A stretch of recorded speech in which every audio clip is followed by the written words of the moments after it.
গত কয়েকদিনে বিভিন্ন জেলায় বাড়ছে করোনা আক্রান্ত রোগীর সংখ্যা। উপসর্গ নিয়ে রোগীরা আসলেও কিট না থাকায় হচ্ছে না পরীক্ষা।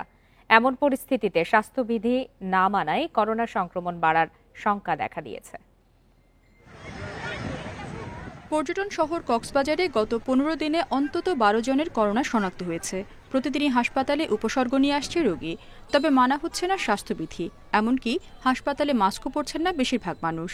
করোনা যদি আবার নতুনভাবে মাথা ছাড়া দেয় তাহলে মনে করব আমরাই সবচেয়ে বেশি ঝুঁকির মধ্যে রয়েছি।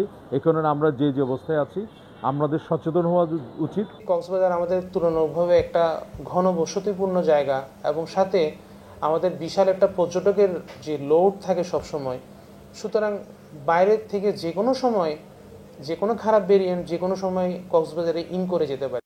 কুমিল্লার সরকারি হাসপাতালে এখনও করোনা পরীক্ষা শুরু না হওয়ায় বেসরকারি হাসপাতালে ভরসা রোগীদের।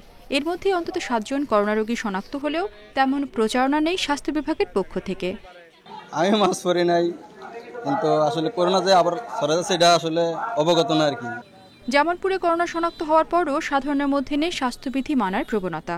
ঝালকাঠি সদর হাসপাতালে উপসর্গ নিয়ে কয়েকজন রোগী এলেও কিট সংকটে করোনা পরীক্ষা সম্ভব হয়নি। এর মধ্যে স্বাস্থ্যবিধি নিয়ে সচেতনতা না থাকায় সংক্রমণ বাড়ার শঙ্কা সচেতন নাগরিকদের।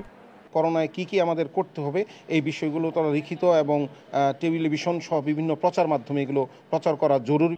পঞ্চগড়ে করোনা ইউনিট প্রস্তুত রাখা হলেও এখনো পর্যন্ত পরীক্ষার কোনো ব্যবস্থা না থাকায় কোনো রোগী ভর্তি নেই। মৌলভীবাজারে উপসর্গ থাকায় অন্তত 60 জনকে বাড়িতেই আইসোলেশনে থাকার নির্দেশ দেওয়া হয়েছে। তবে সচেতনতা বৃদ্ধিতে প্রশাসনের কোনো তৎপরতা এখনো দেখা যায়নি। পঞ্চগড়ে আলহামদুলিল্লাহ এখন পর্যন্ত কোনো করোনার কোনো প্রভাব আমরা পাই নাই, কোনো নমুনাও পাইনি। আমরা স্বাভাবিকভাবে জীবনযাপন করতেছি, তবে মাস্ক এই জন্য আমরা পরি না। চাঁপাইনবাবগঞ্জের সোনামসজিদ স্থলবন্দর দিয়ে ভারত থেকে আসা ব্যক্তিদের স্বাস্থ্য পরীক্ষা চলছে, তবে স্থানীয়রা স্বাস্থ্যবিধি না মানায় সংক্রমণ বাড়ার শঙ্কা বাড়ছে।